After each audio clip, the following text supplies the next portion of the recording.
Hello friends, it's Kat from Meow, Kapow. Let's talk about Inktober. This challenge is a great opportunity to learn a lot about yourself, your artistic abilities, and also about life.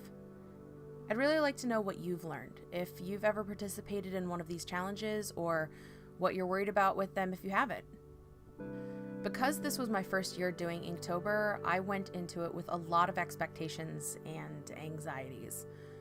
Pretty much, I expected that it would be hard, that I wouldn't finish it, or I would get really behind, that I would become mentally and physically exhausted, I would eventually run out of ideas, and that this challenge would be overall impossible. Hopefully, also, I wanted to grow a little. I've talked about before how I consider myself to be the slowest artist, and I struggle even to do one small piece in anything less than a couple of hours. The most daunting part of this challenge was the idea that I'd have to make a new piece every single day. And while my YouTube channel, Etsy, and art festivals are my job, I don't normally do a full illustration every day. Most of the time, I do one big piece a week and some small doodles here and there. However, I went into the challenge nervous, but with an open mind. My goals were to make a drawing and a video every single day, work on building bigger environments for my characters, work on more natural feeling movements and poses, and I also eventually decided to challenge myself with some extreme lighting situations. Probably the first lesson that I learned this Inktober was that you have to listen to what your mind and body are telling you and accept that if you have limitations, you need to listen to them. For me, this meant not doing a video every single day. It also meant that on days where I had a large craft fair to go to and I came home physically exhausted from everything, I gave myself permission to not produce a piece, rather than force myself to create something that had no heart behind it. I ended up doing all 31 drawings, but there were many days that haven't been colored yet because being kind to yourself is not a crime, and there were actually 2 days that I skipped and ended up going back to later on in the month. Inktober feels like it's a homework assignment that a very strict and scary teacher is holding you to, but the truth is that we are the only ones holding ourselves accountable. Inktober is not mandatory, and I think realizing that the one element that needs to be present at all times is fun will help you to allow yourself to loosen up and treat yourself kindly. Do what you can, not what you can't. Artistically speaking, there were a lot of things that struck me as being important to play with in a piece, and they gradually became elements within my work over this month. First of all, tone is the most important tool in your arsenal. Anyone who did all their pieces entirely in one color or ink can immediately tell you this, and making sure that there's a huge contrast between light and dark really makes all the difference in a piece. One of my favorite pieces this year, the Wicked Witch piece, almost didn't turn out how it looks now. As I was painting the background, I started to have doubts about making it so dark, because some of the details on the shelves would be lost, and all the time I had spent on making the complete environment wouldn't be visible. In the end, I kept layering on glaze after glaze of Perylene Violet mixed with Phthalo Turquoise until it got to a deep, somewhat gloomy tone. This made all the difference, and was the first real lesson I think that got through to me about making sure that you embrace the darkness. Without that richness in the background, the light source would not have shined as brightly, and the character may have been a bit lost in what would have otherwise been a beautiful but overly samey scene. One of the things I mentioned I wanted to challenge myself to do was to build more immersive environments so that everything wasn't just a character standing in an empty void. Don't get me wrong, I still did a couple of those and loved them to pieces, but building a world for a character to live in is something that has always seemed a bit daunting. Once you start building a scene, it is important to find a way to visually balance the clutter or the arrangement so that the viewer has a place to start that will catch their eye and keep it moving around. This can be accomplished with tone, as well as the scale of things. One piece that this didn't work out as well as it could have with is my Royal Witch piece.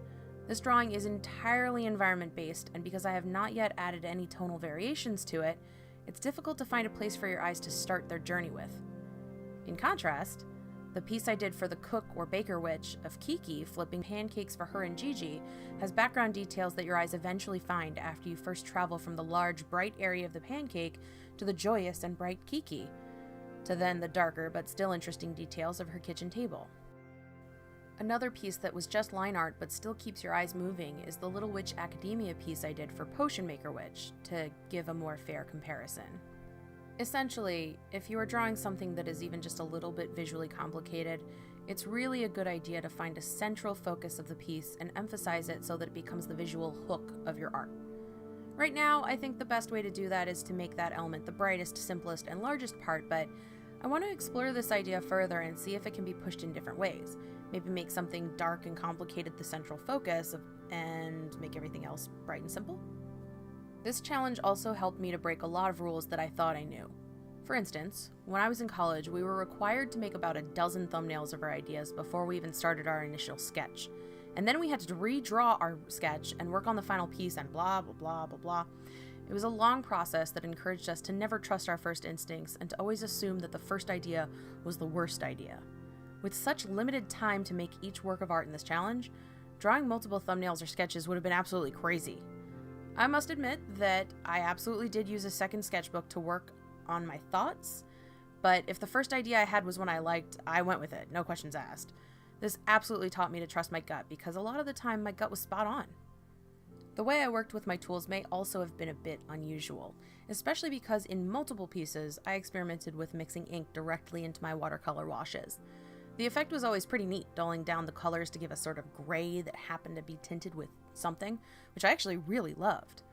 Having worked largely with watercolors for over the last year and a half, the one thing that you hear over and over again is that you should never use black or white in your paint mixes because they are an abomination, and no self-respecting watercolor artist would ever sully their beautiful single-pigmented mix with such heresy.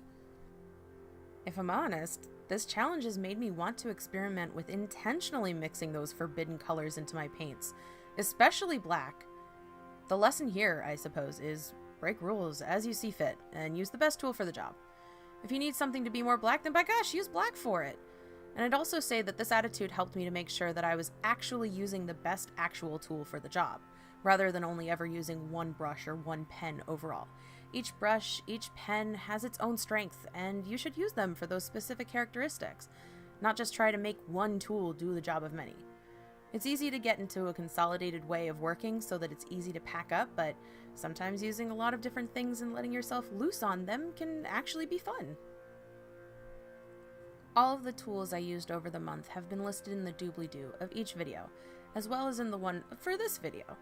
Mixing mediums and mixing tools has helped me to discover new and exciting ways to work, which never would have happened without this month's challenge. Overall, Inktober has taught me that I can do anything. We can do anything. This is a challenge, and challenges are never supposed to be easy, but they're supposed to be rewarding. If this was any other type of challenge, like an eat only kale for a month challenge, there will be some days where you think it's easy, some days where you think you're going to give up, some days where you hate it and are ready to burn every kale farm to the ground, and some days when you kind of look at how far you've come and realize that you're incredible. Every challenge we participate in, much less complete, helps us become better and stronger and learn a little bit more about our own capabilities. In the end, I think doing this 31 Witches of Inktober challenge was worth it. Would I do it again? Yeah, probably. But I think I might cheat a little. This year I learned that I can do this, but that I need to be a little kind. First of all, next year I would look at the prompts list ahead of time by a week or two and use my secondary sketchbook to write down or doodle out any preliminary ideas I might have. Most nights I would hang out with my sketchbook in bed and try to make thumbnails for the following day's prompts. I found that any piece that had been planned ahead was often a lot easier to make the next day, and if I had taken further steps to make a color comp in my idea book, the piece overall was more likely to be fully completed. Planning ahead is not a bad thing.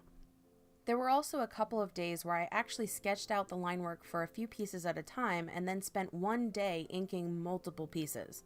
This often resulted in numerous non-colored images, but the workflow was much more reasonable because it meant that I could just get into an inking zone and then sort of relax and just enjoy it. If I'd done more of them like this, it's possible that I could then spend one day coloring multiple pieces at a time as well, rather than inking 3 but coloring 1. Anyway, I hope that you share your thoughts in the comments about this challenge, and don't forget, if there are any pieces from this month that you really love, tell me so I can add them to my Etsy.